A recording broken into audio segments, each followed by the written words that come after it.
Thank you so much. I'm Council Member Thomas Small, and I'm actually getting used to it and liking it. But I've been asked to introduce Chief White and his team tonight. This presentation tonight is part of a series that we started a while back in relation to our general plan, to sort of introduce the ideas that are behind the general plan, that go into the general plan. And this is kind of a special event as part of that series. It began as the prelude to the series to the general plan, but now it's kind of become a general Culver City speakers series. But in regard to the general plan, we realized at one point that resilience and emergency preparedness and the reaction to potential emergencies that we may have in the future is really a very key part of that. And we realized that we had a terrific expert right at home in Chief White who can tell us exactly how that's going to work as part of the general plan of the future. So he is joining this illustrious series of folks that we have brought from around the region and even farther away to talk to us as experts in their field. And I think in many ways, as we can see from this large crowd that's here tonight, this is one of the most interesting of the series. So I'm really delighted to thank Ashley Hefner and her team who have put this together, and Saul Blumenfeld, who's in charge of the department that's supervising our general plan update, that many of us recognize as perhaps the most important thing that we'll be doing in the city. It's really the blueprint for our future, the foundation of our future as a city. So I'm very, very happy to introduce Chief Dave White to talk to us tonight. Thank you.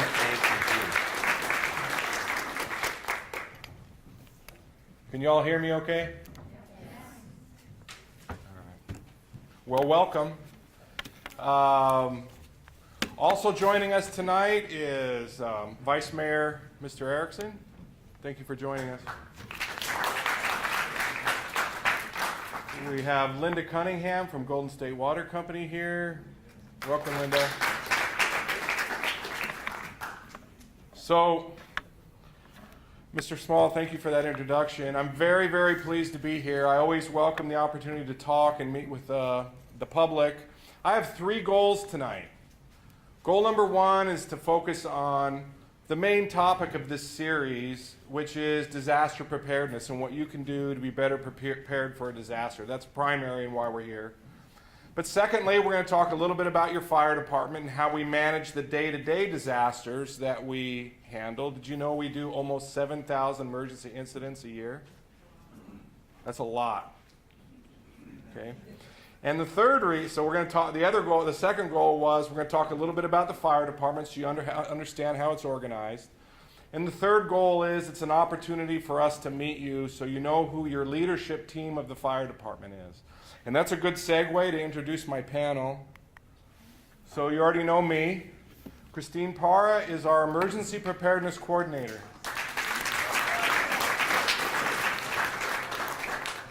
Ken Powell is the Assistant Chief in charge of Operations. And Jeremy DeBee is our Fire Marshal. So there's the brain trust. Oh! And our mayor just walked in. Thank you. So, onward. So the fire department's mission, you probably already know, is to protect life, property, and the environment. The fire department, your fire department, has core values that we strive to embody and conduct ourselves. Professionalism, compassion, respect, trust, and humility are very important to us as we provide service to you and as we conduct ourselves and our culture. These are important values. And we have a motto, which is basically to take action for others. I want to encourage you to follow us. And we're going to talk more about messaging a little bit later. but we're on Facebook, Twitter, Instagram. The fire department website is right there, and the website is filled with a lot of neat stuff. There's pages about emergency preparedness, and if you didn't see the handouts in the back, I would encourage you to go take some handouts. There's also some great information on the website, and one of the things on the website is our 5-year strategic plan, which is published a couple months ago. Culver City Fire Department is designated as a Class 1 fire department by the Insurance Service Office. Class 1 is the highest designation possible, and what it means is that Culver City residents and businesses have access to the lowest insurance rates. There's only 305 Class 1 departments in the United States out of about 40,000 fire departments.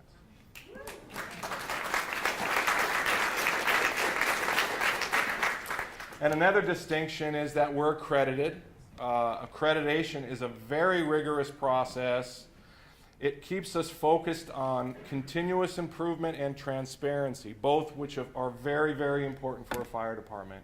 We've been accredited since 1998, so it's important. And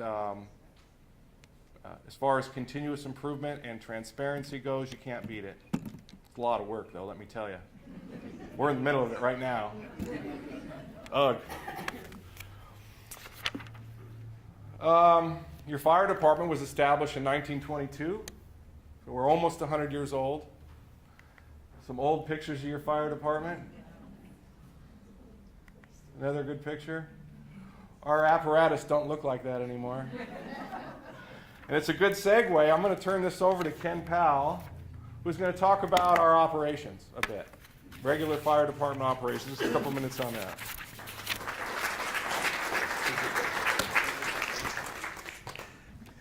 Thank you, Chief White. Again, my name is Ken Powell. I am the Assistant Fire Chief, and I'm going to give an overview of the fire department operations. Culver City has 3 fire stations, and they're strategically located to distribute resources evenly throughout the city. Fire Station 1, if you don't know, is located in downtown Culver City, 9600 Culver Boulevard. Station 1 houses 1 fire engine, 1 paramedic rescue, and 1 command vehicle. Fire Station number 2 is located at the west end of Culver City, and it's located at 11252 Washington Boulevard. This fire station houses 1 fire engine and 1 EMT ambulance. And our final station, I'm gonna move this in so people can hear better. Sorry. fire station number 3, is that better? Is located up in Fox Hills, 6030 Bristol Parkway. This fire station houses our ladder truck, 1 fire engine, and 1 paramedic rescue. Fire department staffing, we have a total of 61 sworn firefighters. 54 of those firefighters are assigned to fire station duties. The remaining firefighters are assigned to administrative duties. We have 18 firefighters per day minimum, in addition to 2 non-firefighter EMTs who work on our EMT ambulance. We have 11 support personnel, and they work in fire administration, our telecommunications division, and in community risk reduction division. Now I'm going to go through some of the resources we have available to respond in emergencies.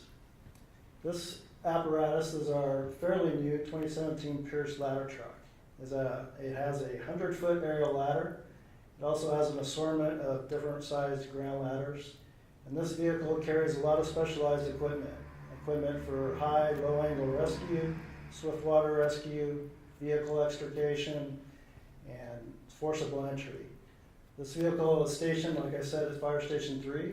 It's staffed with 1 captain, 1 engineer, and 2 firefighter paramedics and or firefighters. This next apparatus is one of our fire pumpers, fire engines. We recently just took delivery of 3 new engines. This is one of them. It's a 2019 Pierce Arrow. These aren't in service as of yet, but they're estimated to be in service at the beginning of June. And the main function of this apparatus is to put water on the fire. So these pumpers or engines have a pump. They carry various range sizes and diameters of hose. They have a 500-gallon water tank, and they're able to get water received from fire hydrants. And we have one of these at each of the stations. This is our command vehicle, and it's stationed at Fire Station 1. It's staffed by a battalion chief, and its main purpose is a mobile command unit. So it is designed, the rear of the vehicle is designed to have mobility to set up a command post at any location. So it's got radios, it's got a desk, it's got lights, it's got references, a computer, all this is in the back. So you could take this vehicle anywhere and set up a mobile command post to run major incidents. These are our paramedic rescues. We have 2 of them in service. One is at Station 1, one is at Station 3. They provide advanced life support service, and they are staffed by 2 firefighter paramedics. And then our final vehicle is our EMT ambulance. This is stationed at Fire Station 2, staffed by 2 non-firefighter EMTs, and it provides basic life support services. Emergency services, what are we capable of responding to and mitigating? So fire suppression type calls, structure fires, and this includes residential fires and commercial fires, wildland fires, which is brush and trees and whatnot in underdeveloped areas. For example, we've got the Baldwin Overlook. We also respond to wildfires out of the city, and I'm going to get in a little more detail on that a little later. We respond to vehicle fires, road fires, and anything basically that's burning we'll respond to. We provide emergency medical services. We provide both basic life support and advanced life support services. All of our sworn personnel are emergency medical technicians, and 75% of them are certified as paramedics. We also respond on technical rescue type calls. So vehicle extrication, that would include a traffic collision where somebody's entrapped in the car. We have the training, the equipment to actually cut people out of the vehicles using the jaws of life. We respond on swift water incidents, for example, the Bologna Creek. We've all seen when we have heavy rain how high and fast that flows. If someone were to fall in there, we are able to respond to that and set up a rescue effort. Confined space rescue, this would be, for example, a collapsed roof in a building or a floor gives out in a multi-story building. And then low and high angle rescue, it's anything above or below ground level, which requires special technique and equipment. And we respond to hazardous materials incidents. So illegal dumping of hazardous materials, carbon monoxide monitors that you may have in your home. We have the ability to monitor air in your home if we respond and help find the location of any incident in your residence. Gas leaks, this would be natural gas leaks inside and outside of a structure. And then vehicle TCs, which are traffic collisions with hazmats involved. So for example, 405 freeway, we know how crowded that can get on a daily basis. What runs through Culver City. So there are very many different types of materials that are traveling through the city on the 405 freeway. We've all seen tanker trucks with fuel, corrosives. These are all solid, liquid type, and gas types of hazardous materials. So if we have a traffic collision on the freeway, it's not just dealing with the traffic collision, it's what's on that vehicle as well. So mutual aid. I touched a little bit upon us responding on wildland fires in the city. We also respond to wildland fires out of the city. And I'm going to go ahead and read this because it's pretty clear and explains it, and then I'll get into it a little bit deeper. Culver City Fire Department is a participant in the statewide Master Mutual Aid Agreement. This means that the Culver City resources could be requested to assist in incidents outside of Culver City, such as massive wildfires which occur often in California. As part of this mutual aid agreement, the Culver City Fire Department can also request resources from other agencies to help mitigate incidents within the city which require resources above and beyond what we have available. And typically, when we respond outside of Culver City, we respond in what they call a strike team. So basically, a strike team consists of a command vehicle with a chief and 5 fire engines with 4 personnel per engine. due to the size of our city, the strike team is consistent of not only Culver City resources, but Santa Monica Fire Department and Beverly Hills Fire Department. So the three agencies combined bring the resources together to develop a strike team. We've been designated as Strike Team XLA 1075A. That's permanent. That is how we are recognized in the system. So whenever there, for example, at the end of summer and early fall, when we have these Santa Ana conditions and these giant fires in Northern California or wherever occur, if they need resources because they are unable to handle it on their own, they can pull resources throughout the state. And this is how we would respond as a strike team.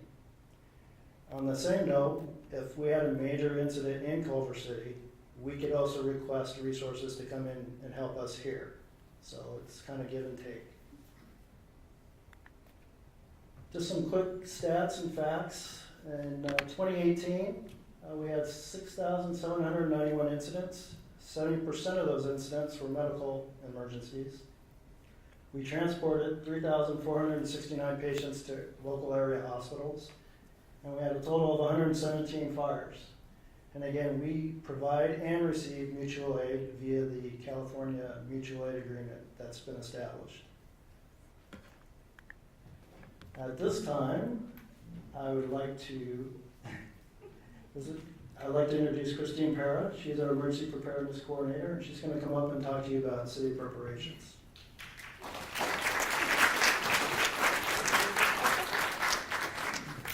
Hi there, everyone. So I might have to lower this a little bit. Okay. So I'm going to talk a little bit about, I'm sure a lot of you that have heard me already, I'm always drilling home about the importance of you being prepared and being disaster resilient. But sometimes we get to talk about what do we do as a city in order to prepare, or when something does happen in terms of our plans and our training. So today, I'm going to just kind of walk you through really quickly what happens when disaster strikes. What do we do at the city level? And this is going to be kind of like a brief overview.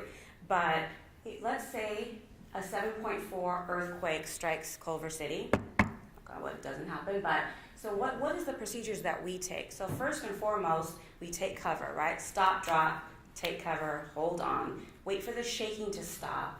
We make sure that everyone is okay, and then we follow our internal procedures in assessing the condition of our fire stations, our apparatus, which are all our engines and rescues, and then we communicate that information to the on-duty battalion chief, which would be, so we have 3 fire stations, so each fire station would conduct their internal assessment, and then would respond and give that information to the on-duty battalion chief. And then from there, every single station has a map of the areas throughout the city that they have to canvass and drive to find out situational awareness, basically what parts of the city has been hardest hit and so forth, and then they communicate that information to us. At that point also, we have internal and external communications that are made to begin to support the incident and begin to recover. Our emergency operations plan and our emergency operations center will be activated. So what is an emergency operation plan? And so essentially it's our guiding document on how we conduct ourselves in a disaster. It outlines all the potential threats to the city of Culver City. It talks about the actions that can be taken, and it includes job aids for staff that are assigned to our Emergency Operations Center. It's a big document, as you can see, but you are more than welcome to take a look at it on our city website. It's there for you to read and has all that information in it. Our Emergency Operations Center is a confidential, centralized location where highly trained city staff work to coordinate incident information, manage resources, and support first responders. So this is basically what it looks like, and I like to liken it to whenever you see those movies where there's the TVs and there's the people on the phones and there's maps laid out and everybody's trying to discuss, what's the best way to support or to assist whatever's going out in the field. That's what this room is, and that's what it looks like when there's nobody in it. This is what it looks like when it's to capacity. So clearly, this is an exercise. So this is our staff that are conducting an exercise in the Emergency Operations Center. As you can see, everybody is clearly identified, and we follow, which the next slide will show, but we follow incident command system, which essentially is the same system that our police and fire counterparts follow, so that way there's a standardization of information and how we communicate. Another really important fact that I'm not sure if you're aware, but every single city employee is what's called a disaster service worker. So when we are hired, we take an oath to protect or basically help our city recover when disaster occurs. We make sure that our families are okay, and then we report or follow any internal procedures to come to the city and to help support an incident. So this Emergency Operation Center FAQ, it's modeled, like I said, after the Incident Command System, both used by police and fire. It allows for a standardization of processes and terminology. And in the event of a statewide emergency, it's a statewide emergency. In the city of Culver City, we'll look to our city for resources first, and if we're unable to obtain resources within our city, then we'll go to the county level and ask for those resources at the county level. If the county is unable to provide those resources to us, then they will go to the state level and then so on to the federal government. So there's an intricate system in place on how to obtain those resources. In most cases, this EOC stays activated until the incident has been resolved and often will into the recovery while the city rebuilds. It also acts as the conduit to local and state officials to help to coordinate aid and support as well. Chief White is going to talk to you a little bit about our volunteer groups that assist us during a disaster.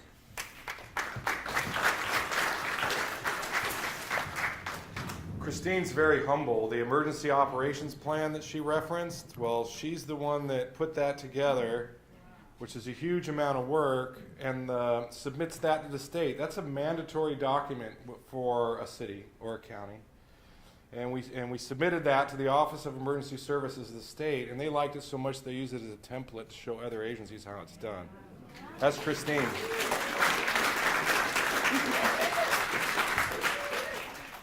So it's a good time. I'm going to keep jumping up in between the other speakers because I want to hit topics that are really important. So that's why I got up again. So let's talk about our volunteer groups. First of all is CERT. How many CERT people in here? Awesome. Welcome, CERT. For those that who don't know what CERT is, it's a community emergency response team. Started in November of '97. The purpose is to provide training to individuals to promote individual, family, and neighborhood resilience. That's the purpose of CERT. You learn skills related to fire suppression, search and rescue, medical ops, how to organize and work as a team. CERT and our other volunteer group we're going to talk about are included in the emergency operations plan. There are plans for our volunteers in the event of a disaster. And CERT members also assist in non-emergency situations. Most recently, as an example, and tragically, we had CERT volunteers assist the police department as they scoured a dump site for the body of a 6-month-old. You might have read about it in the paper. So there's non-emergency work that CERT does as well. Some pictures of them at our training tower on Jefferson. Just some examples. These are kind of old pictures, but it's medical ops. Our other volunteer group is CCARES, and they're intermixed. They're local residents who've obtained an FCC amateur radio license. And their mission is to provide communication in case there's an emergency that knocks out cell phones and telephones and stuff like that. We can use these amateur radios to help communicate. They work very, very closely with CERT, and many CCARE members are also CERT members, and they also work very, very closely with your fire department. ccares.net. And back to CERT, culvercitycert.org, if you're interested in those two organizations. CCARES pictures in the orange. And that's it for our volunteers. Let's turn this over to our fire marshal, Jeremy DeBee.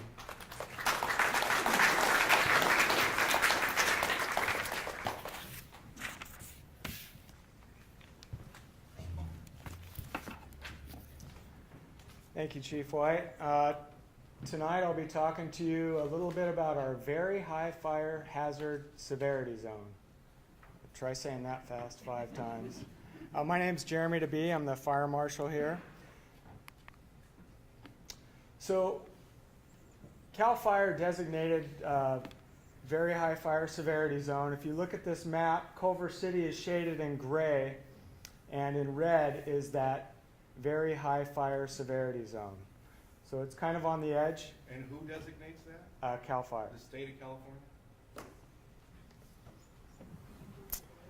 So residences in Blair Hills are located in a moderate/high severity zone, and Culver Crest residences are in a very high fire severity zone.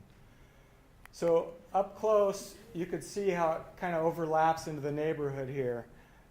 Something to keep in mind, if you're anywhere on the fringe of this or in high winds, embers could blow up to 1 mile. So just because you're not covered in red doesn't mean that you don't have to listen right now and or prepare yourself for your home. So pay close attention, please. So kind of a quick overview for Wildland Fire Action Plan. We talk about ready, set, go.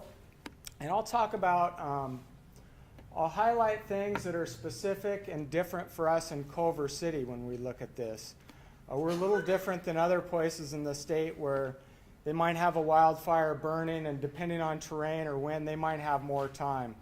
If it happens to us, we're not going to have as much time. So get ready, dispose of or relocate combustible material from around your home, trim trees and bushes, allowing ample space between your home and the vegetation. Be prepared.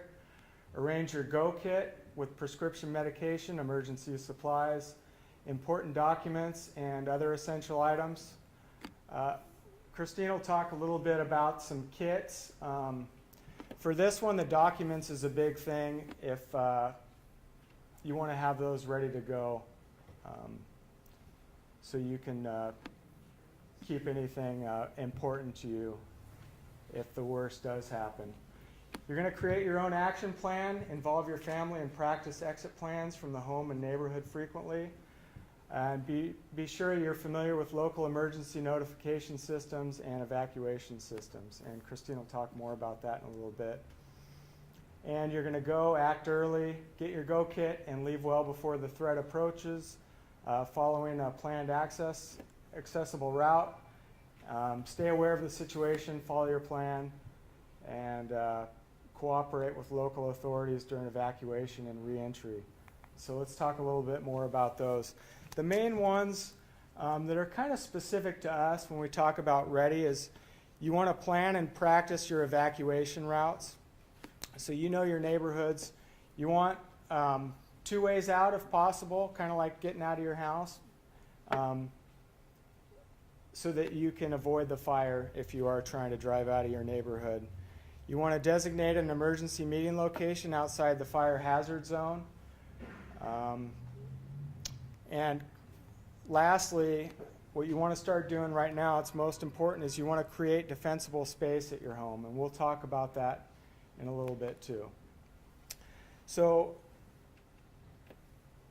now that, again, I'm going to point out some specifics. You can read in detail in this handout, but I'm going to talk about stuff that kind of pertains a little bit more to us. So as we enter fire season, which it's kind of year-round now, and we're anticipating possibly a very bad fire season because we've had all this rain. So we've got all this growth now, and now all this growth is going to dry out. So it's going to be real important this season to pay close attention. So you're going to want to monitor fire weather conditions. For us, the difference here, we don't really monitor fire status, because if you're in any of those high fire severity zones and there's a fire, you're going to be getting out. So we're just too close, and it could all happen too fast. So when you see that on the news, we're looking for those wind events, for those red flag warnings. That's going to start to, that should be a reminder to you. You're going to go around your house and start prepping it, and be ready to leave if you have to. So if you have neighbors, you want to let them know, people that might not be as in tune with the weather as you are. And if it's hot and dry, you're going to close all doors and windows, bring combustibles from the outside in, furniture, umbrellas, stuff like that, and back your car into the driveway, and you'll have those important documents ready to go. So go, act early. By leaving early, you give yourself the best chance of survival, and you also give your home the best chance of survival, because you're giving the fire department room to come in and do their job. And when we're talking about wildfires, there's not much that you're going to help by staying there and trying to put the fire out. So you're going to have prepped. If you see smoke, if you start to hear sirens, you should be looking outside. Helicopters, that's a sign. Load those documents up to the car, hit that evacuation route, and get going. So you want to self-evacuate because it could happen so fast. We've got a lot of ways to notify you of a fire, but in this instance, you want to really be paying attention. If you start to hear those things, you want to get out.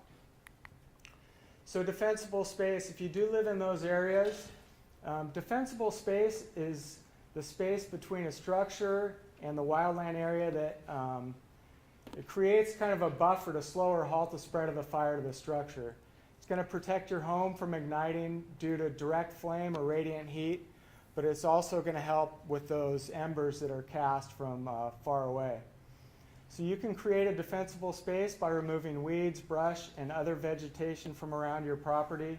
We break that into 3 zones. So the first zone, from 0 to 5 feet around your home. You want to use hard surfaces such as concrete or non-combustible rock mulch around the home. You want to make sure that you clean your roofs and gutters of dead leaves, debris, pine needles.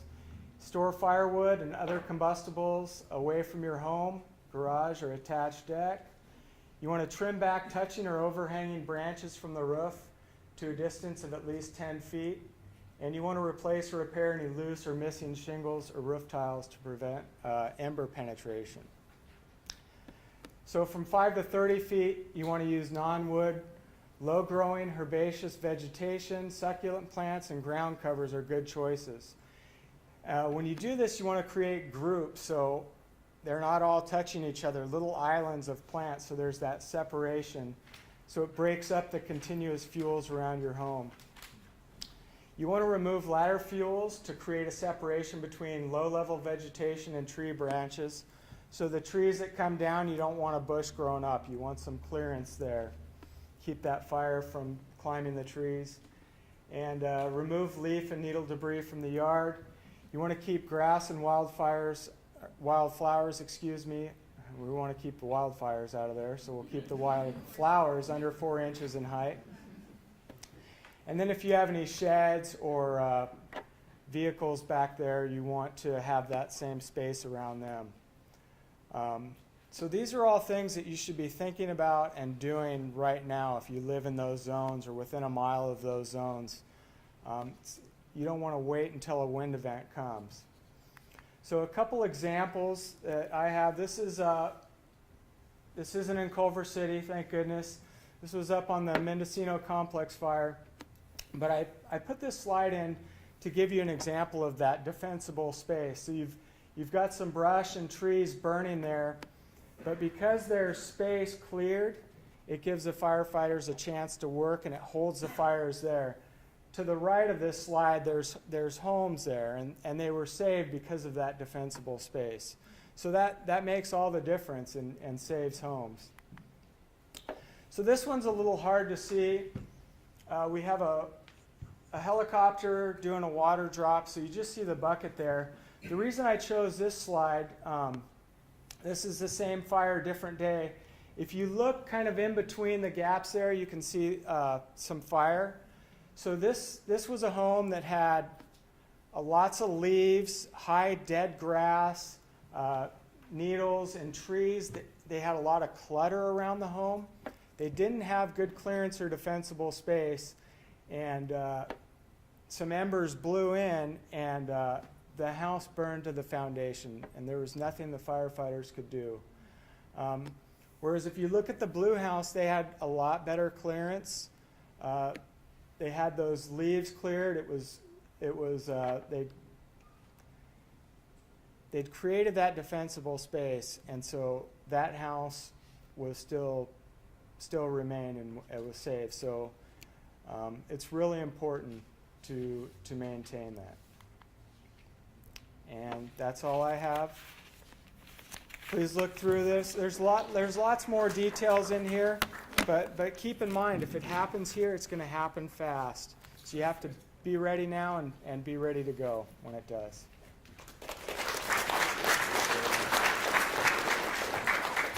Just for curiosity, does anybody here live in Blair Hills or Culver Crest?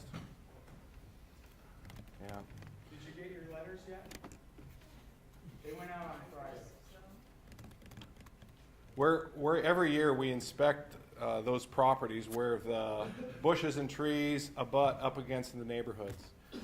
And starting this year, we're going to pay much more attention to that. Not just inspect the areas, but we're going to start doing it parcel by parcel and documenting it that way.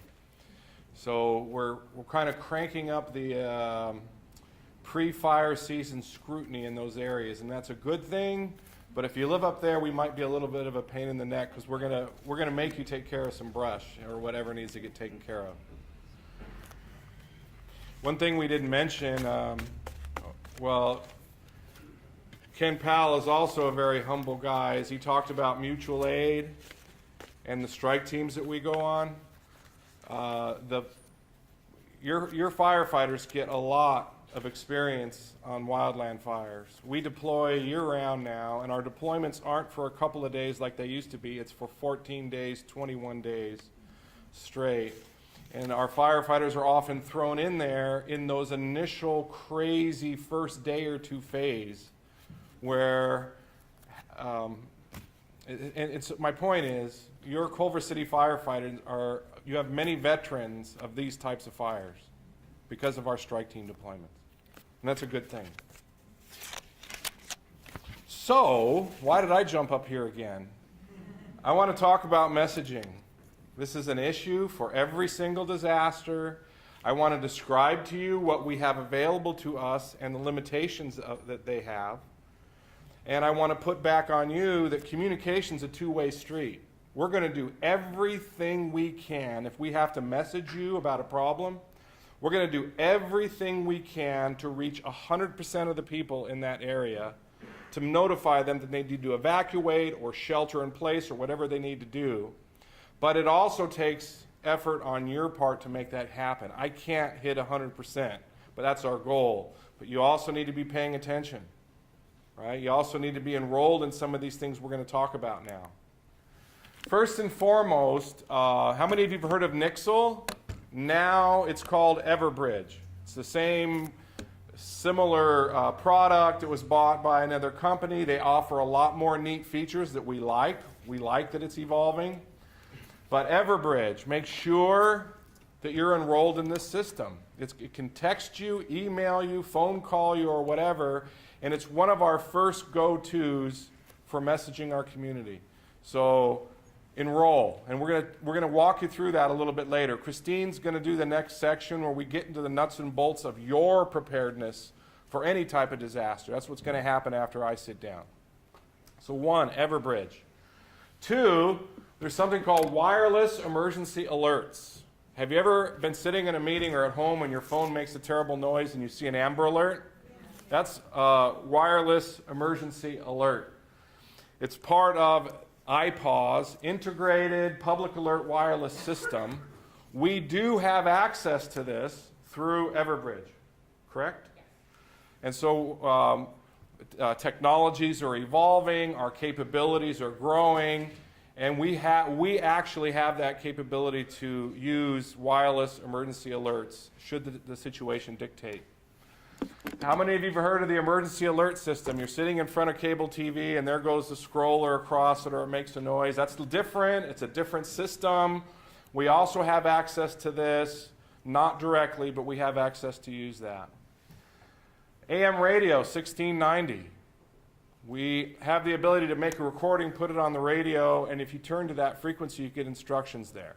Right now, I think it's just, hey, this is I don't know what the message is right now. It's in a loop saying, hey, this is an emergency radio, turn here if there's a problem. So AM radio, and then of course social media. So we'll put things out through social media as well. It's a patchwork. You can defeat some of this because there's a feature on your phone where you can turn off your wireless emergency alerts. And so when people get bugged, they do that. Well, that's not a good idea. So we're going to make every effort to message you when there's a problem. We're going to use all the tools available to us, but also pay attention to what's going on.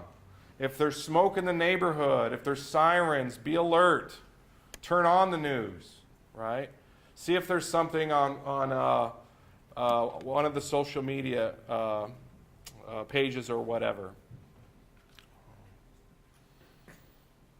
I had another thought, and I think I just lost it. Anyway, we're going to do our best to message you. By the way, I remembered what I was going to say. Suppose we have to evacuate a neighborhood. We're going to use all of these tools, right? But you will also have firefighters and police officers in those neighborhoods going door to door to make sure those things have happened. So we will also have people working on evacuation, not just technology. Okay? All right. And guess who's up next again?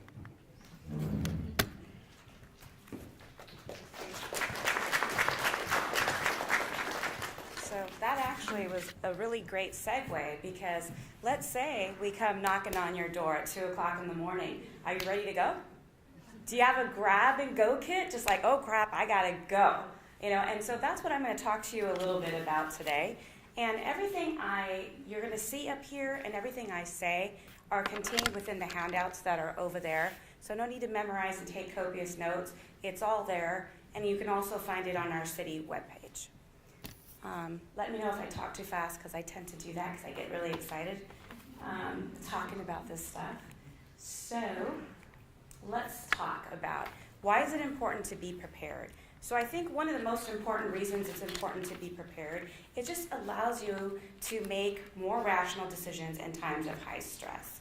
And I think that that's the number one thing. If you've practiced, you put together a plan, you work with your family on, what to do, it's going to help you do that. And so what happens if you are not prepared? Disasters happen quickly, they can happen without warning. They can force you to evacuate, or they can confine you to your home. They can cut off basic services like water, gas, and power. Have you ever turned off or not used those services one weekend, Friday to Sunday, just to figure it out and see what it feels like?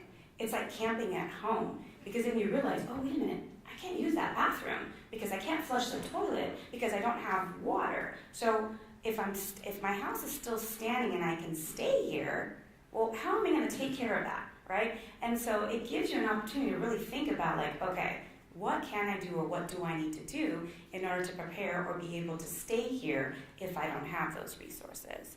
There also is, another, significant thing. Emergency relief, there may be a delay in them getting to you. So I know nowadays, we're all so busy and, there's new neighbors moving in and there's often a lot of time where we don't get to talk to one another or get to know one another. I make it a point. I'm like, hi, I'm Christy, and I notice that, a lot of the neighbors are like, oh yeah. I'm like, no, wait a minute. I want to talk to you a little bit. We've got a group plan here. This is what we're doing and these are the resources and what do you do for a living? Because imagine, when that 7.4 hits, Culver City, let's say, and you're calling 911 because you need some help, and you can't get through. Well, what if that lady that lives across the street is a retired nurse? Guess what? I'm going to her house. Or what if that guy next door is a plumber and I can smell gas in my house? I'm going to go to my neighbor plumber. So there's all these really great, networking opportunities within your own community to help you. So let's talk a little bit about that and why it's important. At the end of the day, the more resilient you are, the better it is that you're going to be able to survive a disaster.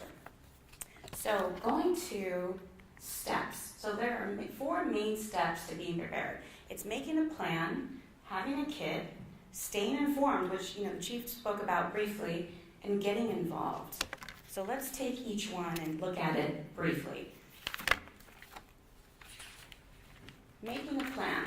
So put together a plan by discussing these 5 questions with your family, your friends, or your household. If you live alone, well, guess who your family's going to be? It's going to be your next door neighbors. So as you're putting together your family disaster plan, think about them and talk to them about those planning efforts. Have them either include you or you include them. Next door to me, I have, a senior that lives alone. She's included my plans. I've talked to her kids. We've got a whole plan in place to be able to take care of one another. So if you live alone, take a look at your neighbors and people that you can buddy up with when you're doing this process of making your plan. So steps, let's go through the steps. 1, how will I receive emergency alerts and warnings? Again, that's number 1. How are you going to get information from us, and how are you going to get us information? There's a lot of different ways. We spoke about Everbridge, we spoke about social media, we spoke about our city website is actually another really great resource for you to get information, because we'll try to keep it updated as much as we possibly can. So know where to go to get information. That's number 1, and document that as part of your plan. 2, what is my shelter plan? So like the chief said, what happens if there is a spill outside and the atmosphere has been compromised? You have to shelter in place. So does anyone know how to shelter in place? Have you ever thought about that? Our CERT members are all raising their hands. Thank you. So sheltering in place essentially is choosing a room that doesn't have a lot of windows, doesn't have a lot of vents, and where you have the ability to kind of close up the room, tape up windows, tape up vents, have a kit in there, and a radio or a means of being able to get information and stay in place until you're able to clear. So that's what sheltering in place is. So think about that, where that room is going to be, and write that in your plan. Step 3, what is my evacuation route? Most of us, when we go home, we leave the same exact way. For those of us that lived in Culver City for 40 years, we know probably every route in Culver City, but for those of you that are new to our beautiful city, check it out, drive around, kind of determine what your different routes are going to be. You should have at least 2 routes out of your home and to your home. Okay? So that's what an evacuation route is. And again, I'm giving you like the high overview. More detailed information is in the handouts. Your 4th thing is, what is your family household communication plan? And this is really huge, because one of the questions I like to ask you, do you know how to get a hold of family members at 9 a.m., at 2 p.m., 4 p.m.? You don't know where people are out throughout the day. Do you have different ways to communicate with one another? Is it going to be through social media? Is it going to be through WhatsApp? Is it going to be a text thread? They say that when communications are down, we may have the ability to still send text messages out. So having that already in place is really huge. The other thing too is having an out-of-state contact. Does everyone know how that works? No, an out-of-state contact. So what you do is you choose someone that lives out of state. So mine is in Virginia, my Aunt Molly. So Aunt Molly, you're going to be our entire family's out-of-state contact. And what that means is each one of us have your phone number in our wallets and in our cell phones, right? Just in case the cell phone died.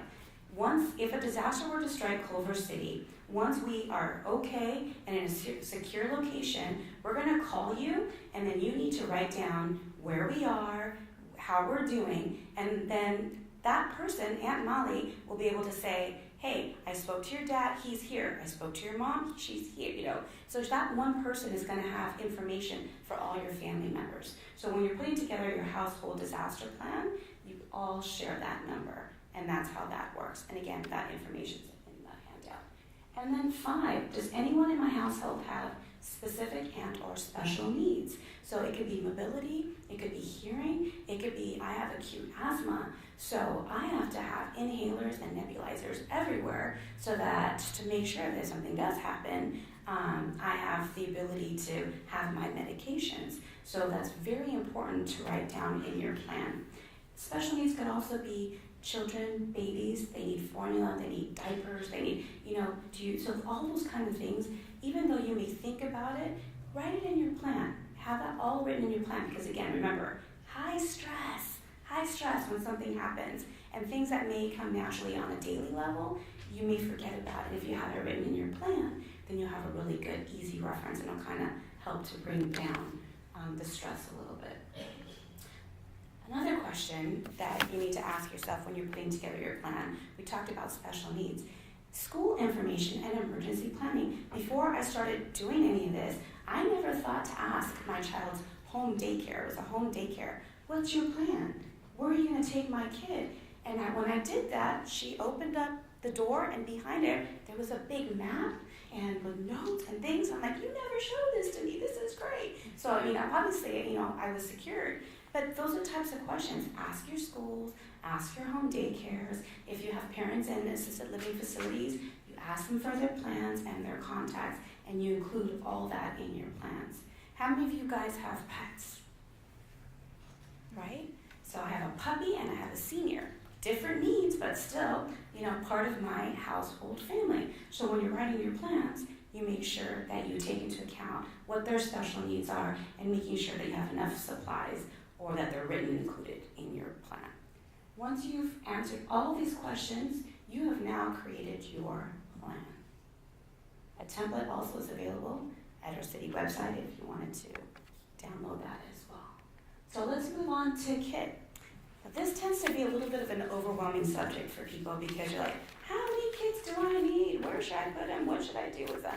It's completely up to you and how in your lifestyle and what your needs are. These are different types of kits. There's that shelter-in-place home kit. Well, in that kit, I would probably have some duct tape. I would have some tarps. I would have some plastic. For me, I'm going to have some masks or maybe bandanas, radios. So that's what a kind of a shelter-in-home place kit. A personal emergency kit or a grab-and-go kit. That's those essentials that you're going to need just to be able to run out the door and be able to function for the next 3 days.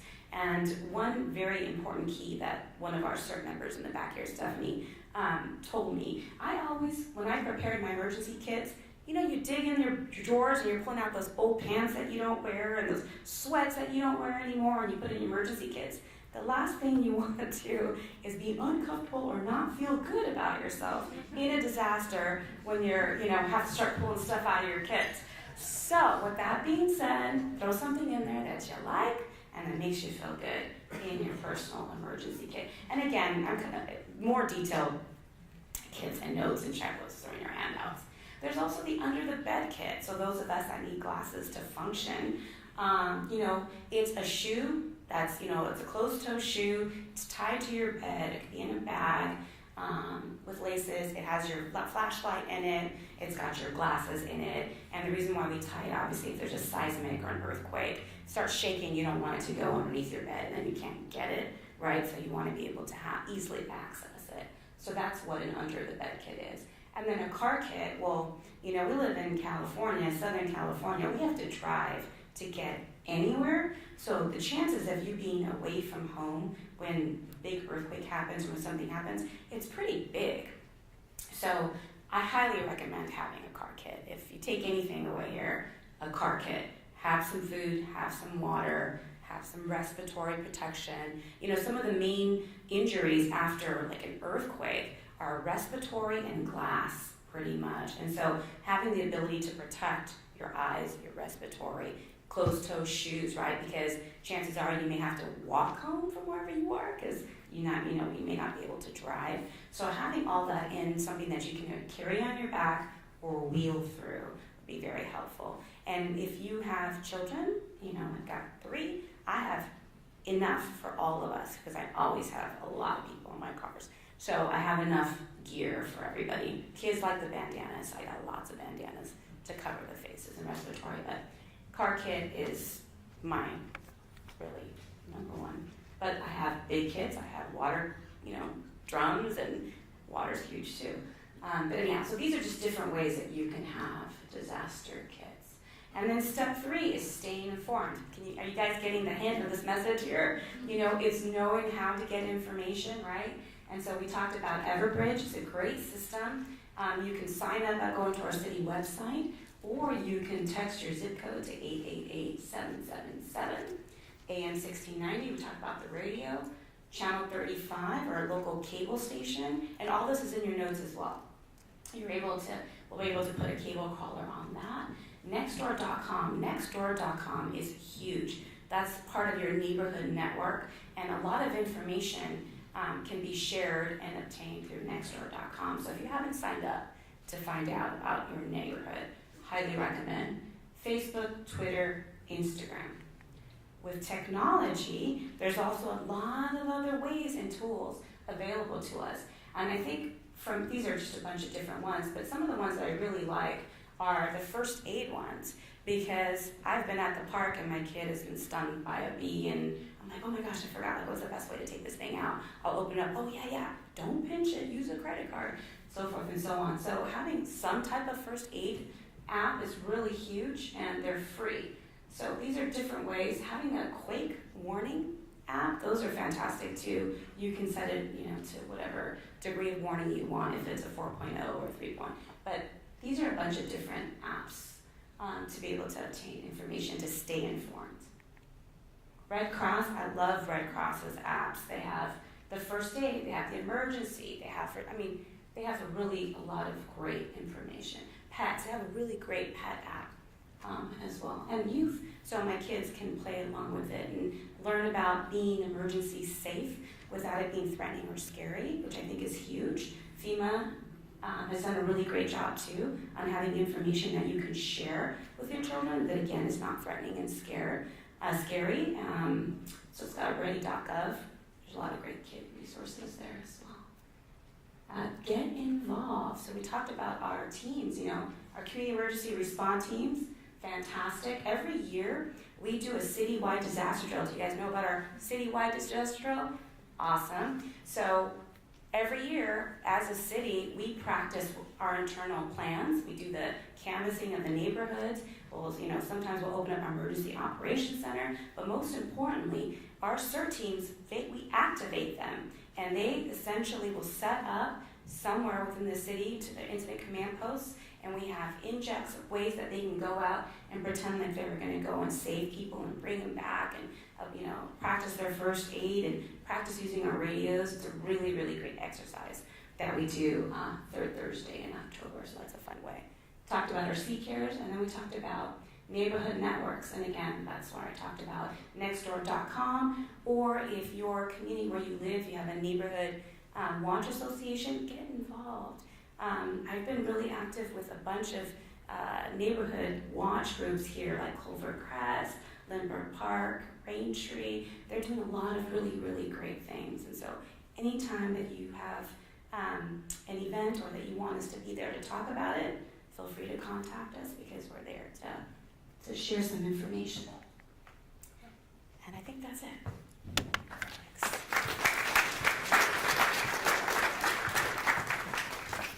So, a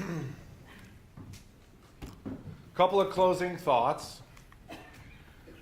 We all have very busy lives, but it's important to take the time to prepare. At the end of the day, emergency preparedness, it starts and ends with what you're actually choosing to do. We got to take the time to do these things. You, your family, your neighborhood, their well-being, it's important that you make effort now towards preparedness. Otherwise, it's not going to happen.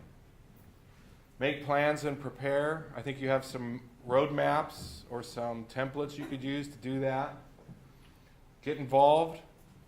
If you're not a CERT member, I recommend the CERT training. If you like radios, I recommend CCARES. And this is Culver City. There are so many ways to get involved. We have such a fantastic city. And stay aware of what's happening. Pay attention. It'll give you some time to do things if you need to do things versus being surprised by something. So This concludes our presentation. What we can do now is field any questions you might have. So if you have a question, raise your hand. We're all going to go sit at the table. Raise your hand. Tell who do you want to ask a question of, and ask away, and we'll answer your questions. Okay. I'll have a microphone to pass around and have one of our parents pick up on this. Yes. Oh, never mind. Ashley's going to handle that. I guess this would go to perhaps Christine. If I am enrolled in the Nixle program, am I automatically enrolled in the Everbridge program, or do I need to re-enroll? See if you can hear me. That's a great question, Marty. You do not need to re-enroll. We have all the information, all the contacts from the Nixle, and are able to send out information. With that being said, however, since Everbridge is a more robust system, if you would like to add additional contacts and information, then I do recommend that you sign up with Everbridge, because it'll give you the opportunity to add more ways for us to get in contact with you in an emergency.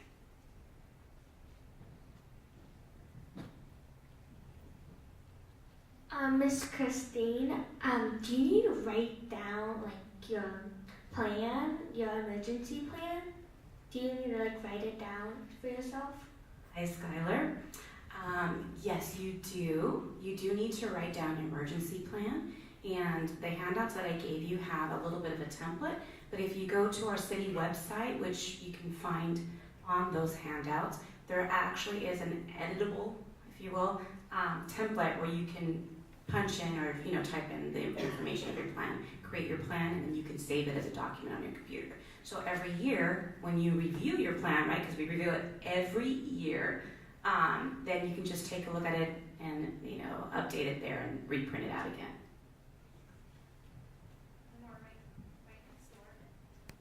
This is for the fire chief. How far can fire spread? Can you repeat that? How far can fire spread? As long as you got fuel and wind, it can go until it runs out. So fires, think of our brush fires. They're huge. Hundreds and even thousands of square miles. Fires can be big. Hi, I'm a little confused about Culver City's northern boundary and Venice Boulevard. How does that work with Los Angeles County? That's a very interesting question. Have you ever seen our boundaries? It's like a jigsaw puzzle on Venice. So it really depends where you're at. Are you asking because you're concerned about if you live on the border, if you're going to get emergency services or who you're going to get? Or yeah. So in any jurisdiction at the boundary, it could create some issues if you're dialing 911, because if you're on your cell phone, where are you if you're right near a boundary? I'm telling you, that's not a concern here, because Culver City, Los Angeles City, and LA County all have the same operating procedures. If we get a call on the border, we're not going to spend time figuring out who it is. We're just going to go, and later on we'll figure out if it's actually LA cities or LA counties or whatnot, and we'll call them. But the important thing is the first call to dispatch, they'll send units to take care of you, regardless of the border.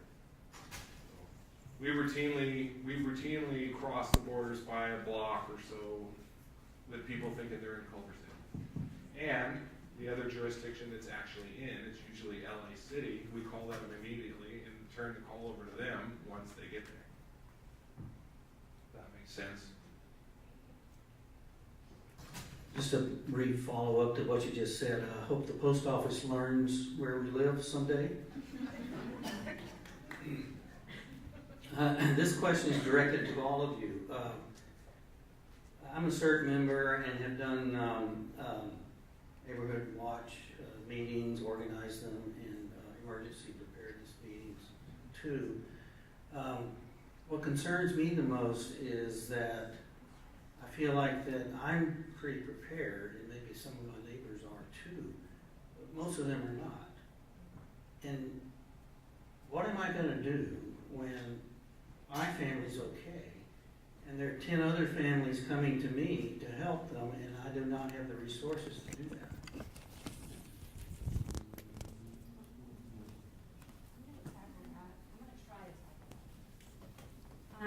That is a fantastic question, and that's what I struggle with, because I am like you. I'm prepared. I've got it all dialed in. Everyone knows in my neighborhood that I've dialed in. But so my job, I'm preaching. I am going to everybody that will take a moment to listen to me and just to remind them that if you want to do anything, it's overwhelming. I mean, I know we gave you a lot of information, and putting together a plan, putting together a kit, taking the time to create a shopping list to go purchase all these items that you need. It takes a lot of time and it can overwhelm people. But what I tell people, if you do anything today, get water.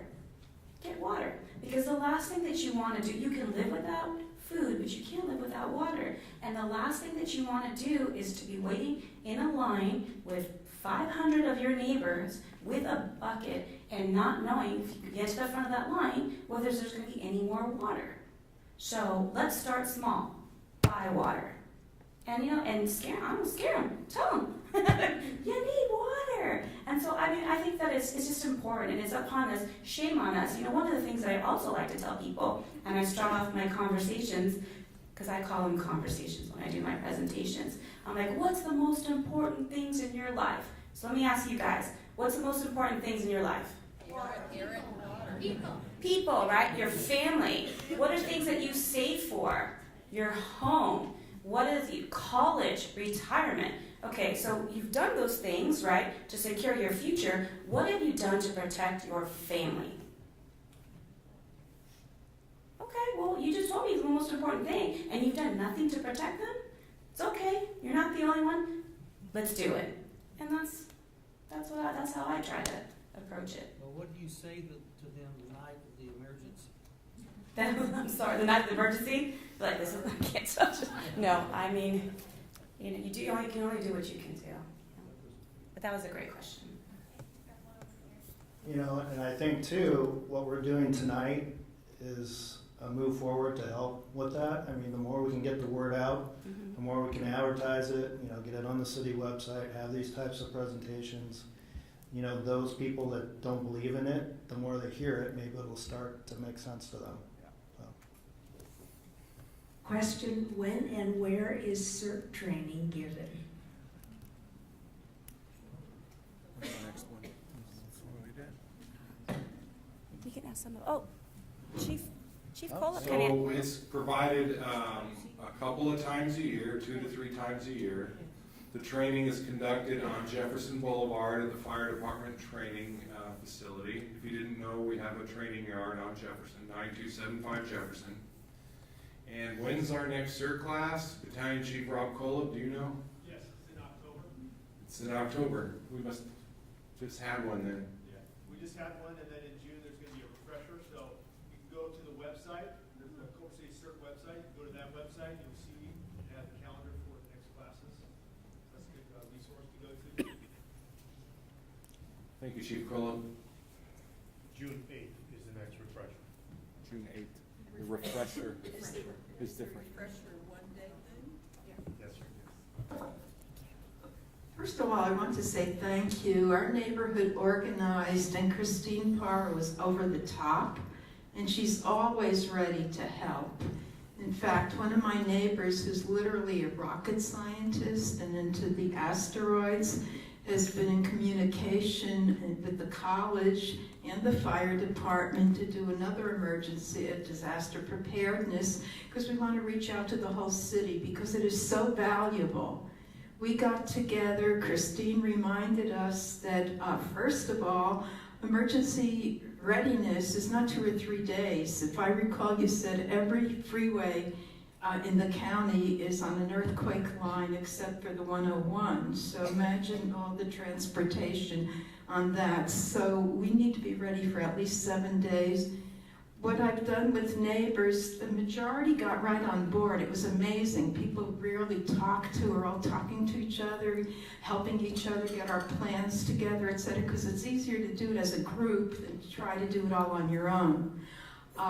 And there were a few people, oh, you know, I'm fine. I said, yes, you are, but don't come knocking at our doors.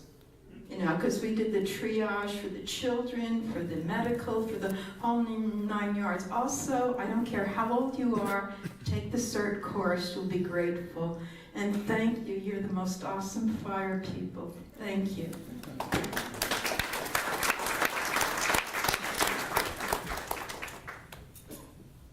I have a question on the 911 system. Sometimes when a person calls in, they don't give complete information.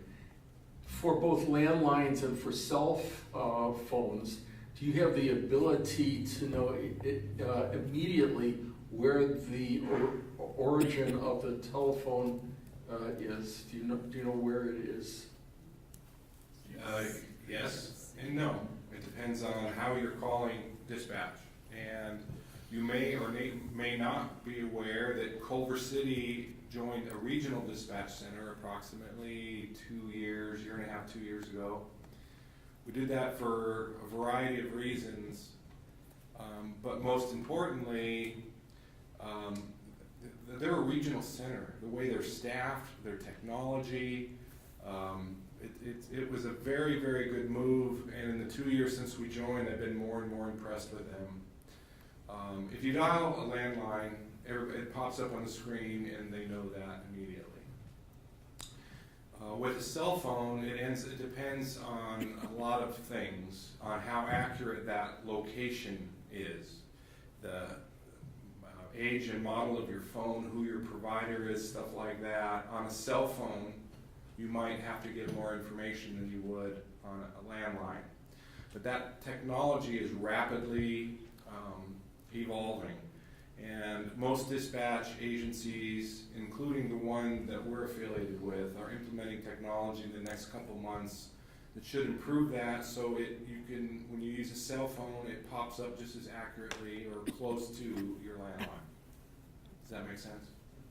Did you know, when we're talking about 911 on a cell phone, did you know who answers that when you dial 911 on a cell phone? It depends on where you are.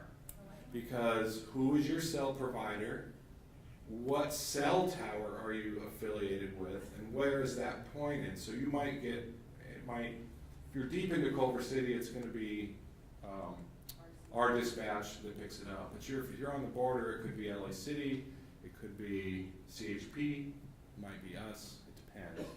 And they'll transfer as quickly as they can to the right center. And as I spoke about just a minute ago, if it's Culver City answering a call that's actually in LA, we're not going to squabble over that, or we're going to send people, and then we'll call LA City and tell them, hey, we have a call. And they do that in reverse. So it should bring you some comfort.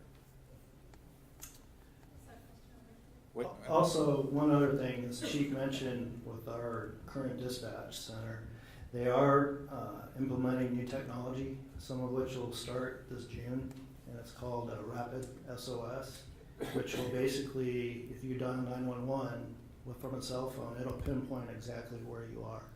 So if I were to dial 911 on my cell phone, it wouldn't only tell me the address, but it would point me in this room. So that, like the Chief mentioned, there's a lot of technology out there, and our current dispatches, they're staying on top of it. So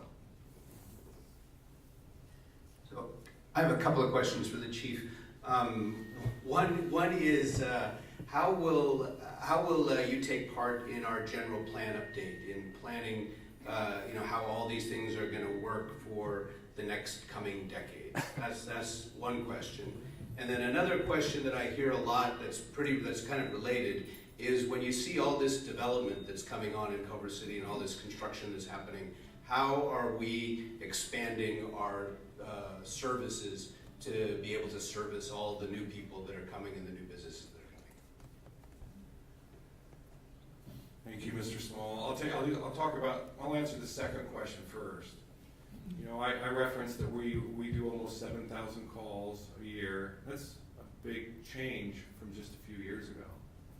I think in the time that I've been fire chief, and I've been chief now almost 5 years, our call volume has gone up about, I want to say about 40%, which is a big increase.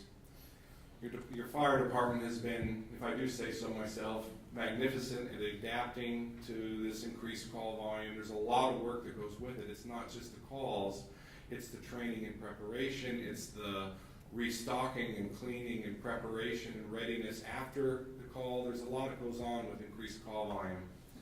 But we've kept this issue in front of the city council for the last few years. This isn't a surprise. We've seen this increase.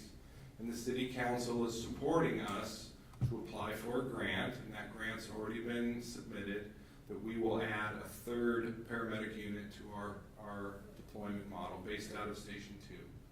So if things go well with the grant, probably by January, maybe February, there'll be a third paramedic rescue. That's what we need the most. That's the resource we need. When we talk about our call volume going up, paramedic transport capability, and the council has been fantastically supportive of that. So that was your second question. Your first question, the reason I put it off is I'm not exactly sure how I'm going to answer that. What we can do to participate in contributing to the general plan and the evolution of what's happening there, I'm not exactly sure. One thing we did as part of our accreditation process is we did a deep dive into different parts of the city, is what we call our community risk assessment. We try to quantify fire risk and non-fire risk in different parts of the city and really drill down. I wish I had an example of it I could show you. I didn't bring one. But the city is divided into 15 different fire management zones. That's for analysis purposes. And each one of those little chunks, I know how many single-family dwellings, I know how many duplexes, how many commercial buildings, how many square feet, what percentage of that is sprinklered, where are the hazardous materials stored and used, where are the families that don't speak English, where are how many of those families in that zone are disabled. So I think we might be able to leverage all this work we did for community risk assessment. I think we might be able to leverage that and use that as we apply, as we move forward working with the general plan. Wow, that's really loud. I can add on to that because I know where you work. And it'll be really critical that we get your input early on as we're reaching out about how to craft the policies and the safety element and the climate adaptation plan. So it'll be using all of the efforts that you've already done and just bringing those up 30,000 foot to the policy level and making sure that it's all consistent and verbiage.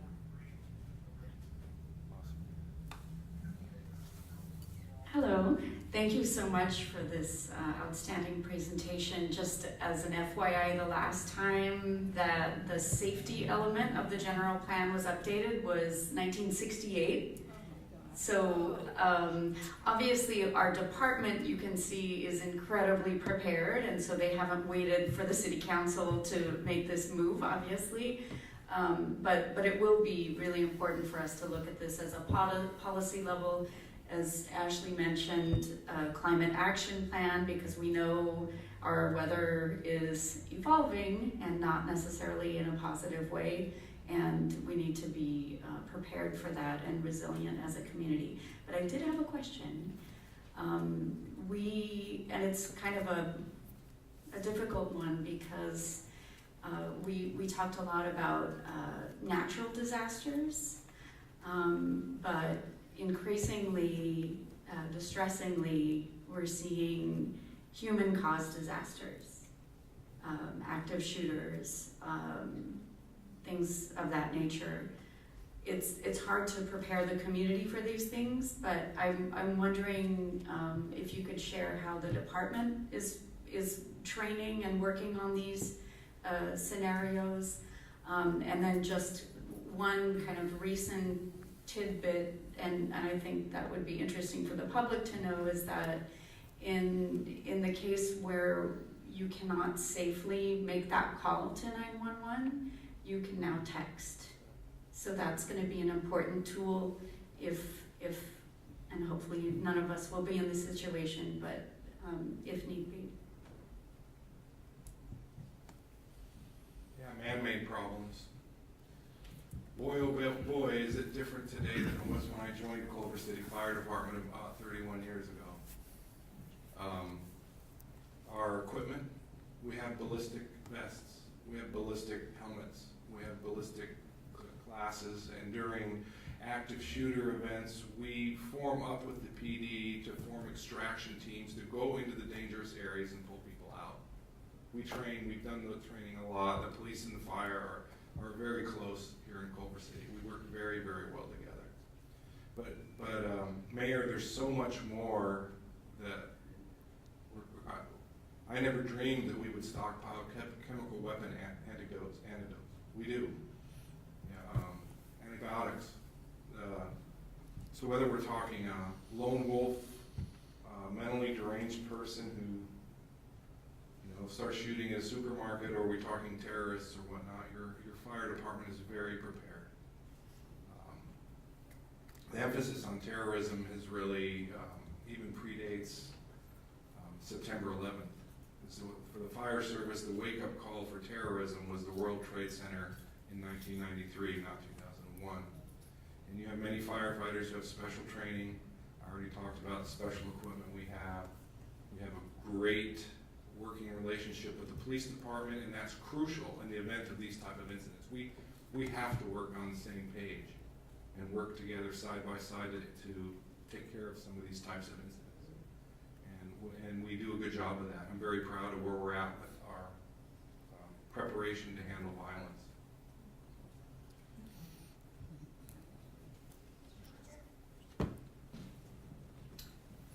Good evening.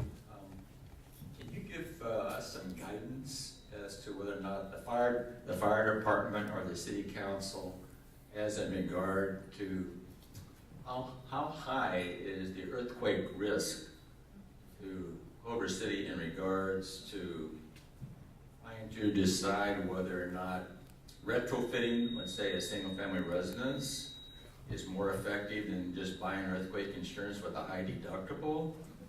And we get reminded of this question every time our home insurance comes up for renewal, and there's some kind of scare ads on television saying, are you going to risk the value of your equity in the home if you don't get earthquake insurance? Or retrofitting, is there any aid in regards to retrofitting? And does the city have a position on what to do in this case? Thank you. Well, I can't emphasize enough the importance to acknowledge that another earthquake is going to happen, whether it's a 6 or a 7 or an 8, I don't know. But we're in California, we're part of the Pacific Rim. It's just it's the geology of where we live. So are we going to have another earthquake? Absolutely, yes, we will. And the longer we go from the last one, the closer we are to the next one. I don't know when, but it's coming. As far as assistance, if it was my home, and my home is bolted to the foundation and retrofitted, and so if you have the means to do that, I highly recommend it. And as far as assistance, like maybe financial assistance for that, I'm not aware of anything that is available to you to help you with that. But we will have another earthquake. Tomorrow or 10 years from now, I don't know, but it's going to happen.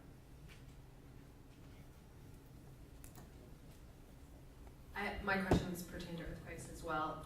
What is the current prescribed method for what to do in an earthquake? It used to be like get in a doorway, then it was crouch near a sturdy piece of furniture and create a triangle of space, but then I hear that that's not what you should be doing. I honestly really don't know anymore what you're supposed to do. Thank you for asking that question. It's a really great question. So today, so let's talk about today. So today they say do not go in a doorway if it has a door, because if there's a violent shaking, for obvious reasons, you don't want to go in a doorway. If there is a doorway with no doors, that is a potential if you don't have a sturdy piece of furniture that you can take cover underneath on and hold on. The triangle of life, we do not recommend that here in California because of we have very stringent building standards here. And so our building construction is meant to be able to withstand a significant earthquake. The triangle of life was a method that was taught in other countries where the building standards were not as stringent, and just another way of being able to hold on. So the bottom line is under a table, obviously not a glass table, but under a table, under a desk, something sturdy. If it were to happen in the middle of the night when you're asleep, you stay in your bed, you take cover, try to cover your head, and you stay there until the shaking has stopped, and then you get up and you activate your family disaster plan. That's it. I have a part two to that. Sure. I live in a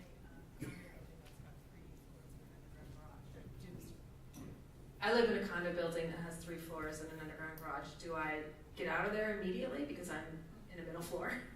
Or, do we stay and hope something like Northridge doesn't happen, which, a lot of those buildings came down. So, another great question. So what I recommend is you stay until the shaking stops, you evacuate to your meeting place, and then from outside, the lay person should be able to look at the building to determine whether or not it's still structurally sound. And if it still looks structurally sound, well then I would stay in it. But if not, then I would not. So when you evacuate, make sure you grab your backpack, your purse, whatever it may be, when you evacuate out. Also keeping in mind, though, that when there is a big one, there may be aftershocks. So you just have to be aware that there is that potential as well. That's what I would recommend. So before we move on to our next question, I still see 7 to 10 hands raising every time. We're 5 minutes over our time, and I promised the Girl Scouts I'd get back to them. So I would just ask if it's a question that can be transferred to the staff after, please hold them. Or if you have a burning desire question, you can bust through it. Very quick here. My husband Charlie and I lived through the quake in 1992. I'm wearing my shirt tonight. And I'm thinking it's important for people to be aware, to be prepared ahead of time for their interior home. For example, I now put tapestries up over the bed. No more heavy frame pictures. Mm-hmm. And there are a lot of things like this that might be very helpful to have available for people to think through beforehand. I just wanted to make that as a suggestion. Sure. And let me give you a couplet. Our fire department is first rate. Everything they do for us is really great. 3 cheers for you, and thank you for the presentation.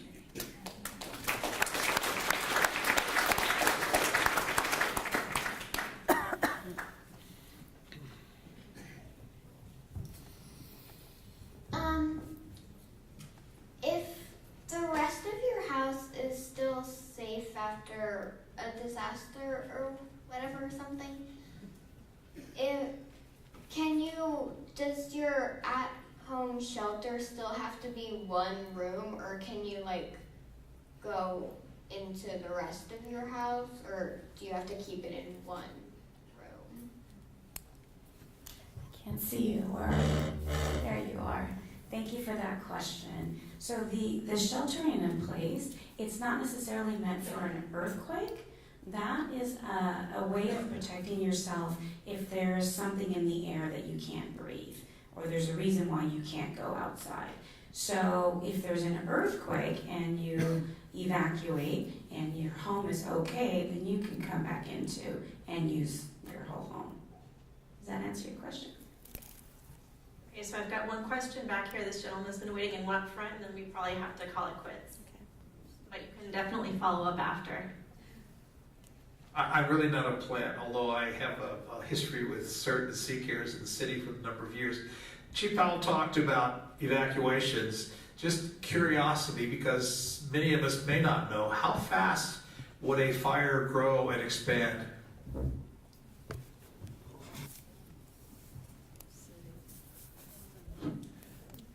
Just confirming, what kind of fire are we talking about? A structure fire or wildland fire? Structure. That would depend on the fuel inside the building, how long it has been burning before we actually arrive on scene or before someone can actually call 911. Those are things that we determine when we first arrive on scene. You know, a fire that occurs in the middle of the night tends to have been burning a lot longer than one during the day, because people will see it during the day and call early. You know, it really depends on what the structure is made of, you know, the fuel inside the structure. Obviously, if it's a building under construction where there's a lot of open construction, that's going to tend to burn a lot faster. But like the disaster plan you would have for an earthquake, you should have an evacuation plan for your house in case of a fire. And the sooner, you know, to help you get out of that house as fast as possible, we obviously recommend that you have fire alarms in every room on every floor, and change those batteries twice a year. You know, at the turn of the daylight savings, put a new battery in your smoke alarm, because they work, they save lives. And once you're out, then, you know, if the house burns, it is sad, but at least you're still alive. There is an earthquake bolting retrofit assistance program in the state of California. I'm sorry, I don't know the name of it, but I know it's there. Because every year I check to see if my zip code is on it. It hasn't been so far. But it's by zip code. So to answer or to speak just a little bit to what he said, I'm aware of that, and I check it every year too. So as soon as Culver City's on that list, I will be posting it everywhere. Just to let you know. The post office calls me 90066. But if you sign up for social media, the fire department, you will see my posting on it. Or nextdoor.com, I'll post it on Nextdoor. Still have the wrong zip. Let's talk. Thank you. Not necessarily. Not necessarily. Okay, I just want to say thank you so much to our fire department, to the chief and the whole team. This is eye-opening, and I almost feel like we need to do this regularly, because what an opportunity this is. I'm just sorry I didn't bring my kids. So thank you guys so much, and thank all of you for coming tonight.